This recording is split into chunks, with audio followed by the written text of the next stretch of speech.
RSMSSB stenographer Hindi dictation.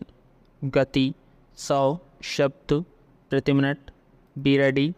3, 2, 1 start. एक बार फिर सर्वोच्च न्यायालय ने स्पष्ट कर दिया कि इलेक्ट्रॉनिक वोटिंग मशीन यानी ईवीएम पर नाहक सवाल उठाना उचित नहीं है। स्टॉप। इससे शक ही पैदा होता है। अदालत ने ईवीएम संबंधी सभी याचिकाओं को खारिज कर दिया। स्टॉप। दरअसल ईवीएम को लेकर आशंका जाहिर की जा रही थी कि उसे बाहर से नियंत्रित किया और मतों में गड़बड़ी की जा सकती है। स्टॉप। अदालत के सामने इस पर रोक लगाने की गुहार लगाई गई थी। इसके पक्ष में कई ऐसे प्रमाण भी दिए गए थे कि कहां-कहां कुल कितने पड़े मतों और मशीनों में पड़े मतों की संख्या में अंतर पाया गया। स्टॉप। विपक्षी दल इसे लेकर काफ़ी आक्रामक थे और लगातार आशंका जाहिर कर रहे थे कि सत्ता पक्ष मशीनों के जरिए मतदान प्रक्रिया को प्रभावित कर सकता है। स्टॉप।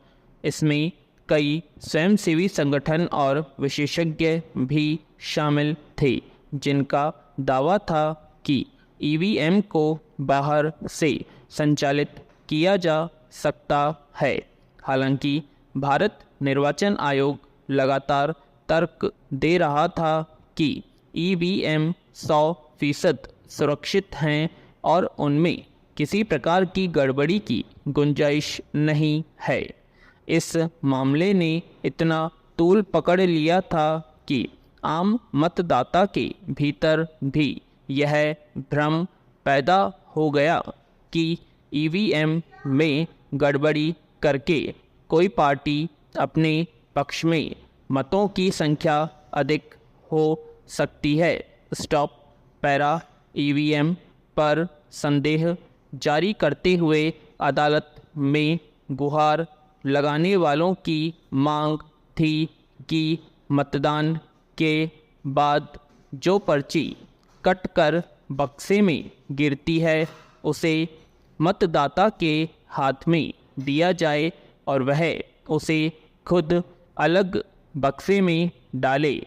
फिर मशीन के साथ ही उन पर्चियों का मिलान कर अंतिम रूप से मतों की गणना की जाए। स्टॉप। मगर सर्वोच्च न्यायालय ने उस मांग को खारिज कर दिया। स्टॉप। दरअसल इस तरह मतदान की गोपनीयता का उल्लंघन होने का खतरा था। स्टॉप। मगर इसमें अदालत ने निर्वाचन आयोग को निर्देश दिया है कि वह मशीनों में चुनाव चिन्ह निर्धारित हो जाने के बाद उन्हें सील बंद कर दे। उसने एक और रास्ता खोल दिया है कि अगर कोई प्रत्याशी किन्हीं मशीनों के बारे में शिकायत दर्ज कराता है तो विशेषज्ञों से उनकी जांच कराई जाए। स्टॉप। उस जांच का सारा खर्च संबंधित प्रत्याशी को उठाना पड़ेगा। स्टॉप। इसे बहुत से लोग बड़ी राहत की बात मान रहे हैं। इस तरह गड़बड़ियों की जांच हो सकेगी। स्टॉप।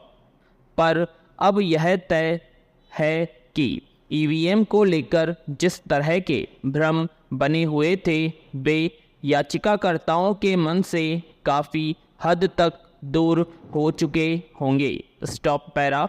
हालांकि यह पहला मौका नहीं था जब ईवीएम पर संदेह जताते हुए अदालत ने गुहार लगाई थी। इसके पहले भी कई मौक़ों पर इसे चुनौती दी गई थी। पिछले आम चुनाव के वक्त भी इस मसले को काफ़ी तूल दिया गया था। हालांकि निर्वाचन आयोग ने बार बार मशीन को निर्दोषिता सिद्ध करने की कोशिश की थी पर उस पर किसी को विश्वास नहीं हो रहा था। अब सर्वोच्च न्यायालय के फैसले के बाद इस पर संदेह की कोई गुंजाइश नहीं रह गई है। राजनीतिक दलों को मशीन पर शक करने के बजाय मतदाताओं अधिक भरोसा करने की ज़रूरत है। स्टॉप। मशीन पर शक करने से नाहक मतदाताओं के भीतर भ्रम पैदा हुआ है। स्टॉप। हालांकि निर्वाचन आयोग को भी इसे हार जीत की तरह नहीं लेना चाहिए। उसे ईवीएम को विश्वसनीय बनाए रखने के जो भी उपाय हो सकते हैं उन्हें अपनाने में उसे गुरेज नहीं होना चाहिए। स्टॉप। पैरा। भारतीय समाज में इतनी विविधता और कई मायनों में जटिलता है कि उसमें अक्सर टकराव जैसे हालात बन जाते हैं, मगर सरकार बिगड़े हालात को संभालने, शांति कायम करने का हर प्रयास करती है। स्टॉप। कभी ऐसा हो सकता है कि कहीं स्थितियां इतनी खराब हो जाएं कि उन्हें ठीक करने में वक्त लगे।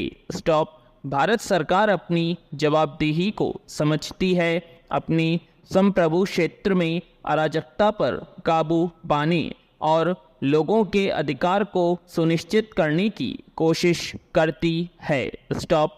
मगर कुछ खास मामलों को आधार बनाकर अगर किसी अन्य देश का कोई समूह मानवाधिकार हनन के लिए भारत को कटघरे में खड़ा करता है तो इसे उचित नहीं कहा जा सकता। स्टॉप।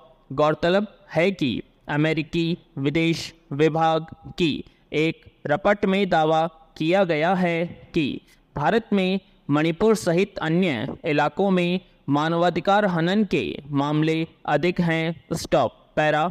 कुछ गिने चुने मामलों को आधार बनाकर किसी देश की मंशा पर सवाल नहीं उठाया जा सकता। स्टॉप। वह भी तब जब भारत सरकार हिंसा से प्रभावित तबकों की सुरक्षा के लिए हर जरूरी कदम उठाती है।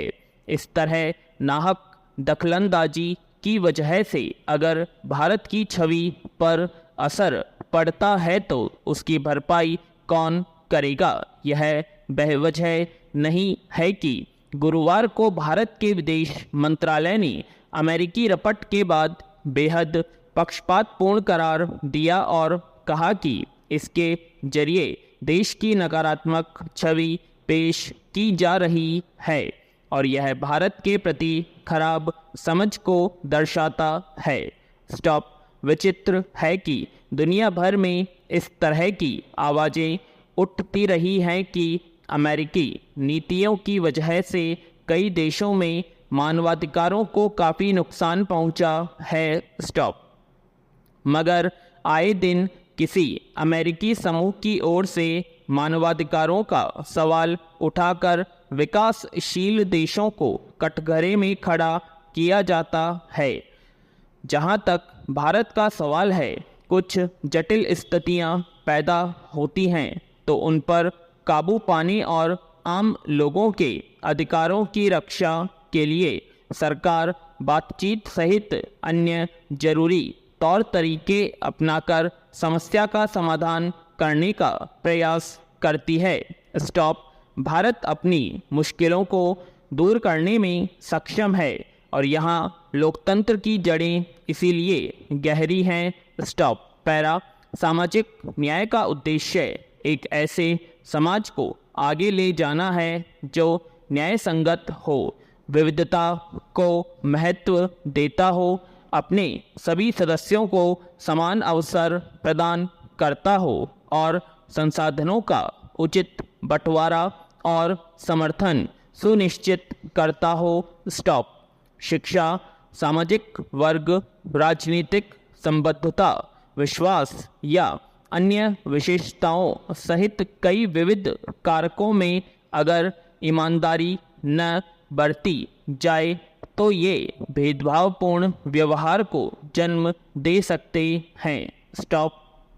खासकर उन लोगों द्वारा जिनके हाथों में कुछ हद तक शक्ति हो सकती है। वर्तमान समय हमारे समाज की जो स्थिति है उसमें लोगों के साथ बर्ताव कई बार उनकी सामाजिक स्थिति को देखते हुए किया जाता है। स्टॉप।